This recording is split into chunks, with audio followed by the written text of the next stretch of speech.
గూడూరులో అర్ధరాత్రి దొంగల హల్చల్. నెల్లూరు జిల్లా గూడూరు పట్టణంలో అర్ధరాత్రి వేళ దొంగల ముఠా హల్చల్ చేసింది.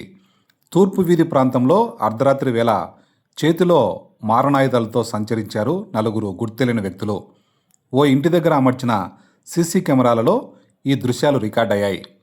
ఈ నేపథ్యంలో సీసీ కెమెరా దృశ్యాల ఆధారంగా గూడూరు 1వ పట్టణ పోలీసులు విచారణ చేపట్టారు.